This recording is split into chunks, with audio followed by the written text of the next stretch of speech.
Hi అండి. Welcome to Mahi kitchen.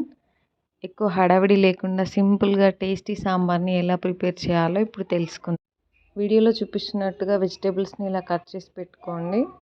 కుక్కర్‌లో ఒక గ్లాస్ పప్పు, మనం కట్ చేసుకున్న క్యారెట్, మిర్చి, ఆనియన్, టమాటోలు కూడా యాడ్ చేసుకోండి.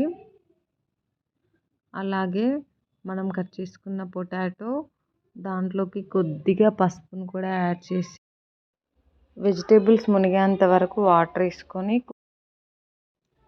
కుక్కర్ మూత పెట్టి 5-6 విజిల్స్ రానివ్వండి. చూడండి, నేను ఉడికిన తర్వాత చూపిస్తున్నాను మీకు. ఇప్పుడు దీంట్లోకి ఒక పెద్ద నిమ్మకాయ సైజ్ ఎంత ఉండే చింతపండు తీసుకొని గిన్నెలో నానబెట్టుకోండి. మనం ఉడికించుకున్న పప్పులో ఆ చింతపండు రసాన్ని యాడ్ చేసుకొని మీ పులుపుకు తగ్గట్టు వాటర్ కూడా యాడ్ చేసుకోండి. నేనైతే ఒక గ్లాస్ వాటర్ని యాడ్ చేస్తున్నాను. మీరు టేస్ట్ చూసుకొని మీ పులుపుకి తగ్గట్టుగా వాటర్ని యాడ్ చేసుకోండి.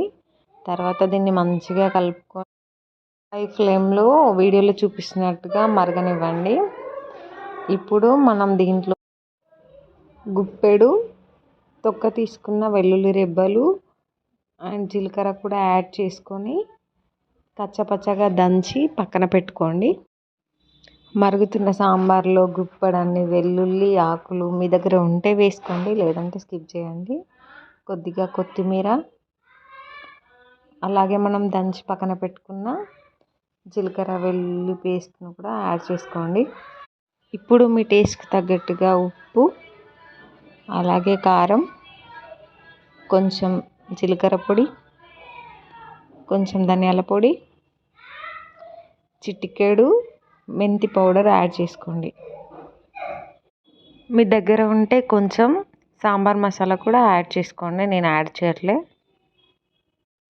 ఇలా మీడియం ఫ్లేమ్లో ఒక 10 నిమిషాలు మూత పెట్టకుండా అలా మరగనివ్వండి. ఇప్పుడు పోపు వేసుకోవడానికి ఎండుమిర్చి, జీలకర్ర, వెల్లుల్లి, ఆవాలు తీసుకొని ఒక 4 టేబుల్ స్పూన్ల ఆయిల్ తీసుకొని కొద్దిగా వేడి చేసి దాంట్లోకి మనం తీసుకున్నవి యాడ్ చేయండి. ఇలా కొంచెం ఫ్రై అయ్యాక దీంట్లోకి కొంచెం పసుపును కూడా యాడ్ చేసుకొని స్టవ్ ఆఫ్ చేసుకోండి. తర్వాత దీన్ని సాంబార్లో యాడ్ చేసి స్టవ్ ఆఫ్ చేయండి. అంతే, వేడి వేడి సాంబార్ రెడీ. ఖచ్చితంగా మీరు అందరు ట్రై చేయండి, పక్కా నచ్చుతుంది. Thank you.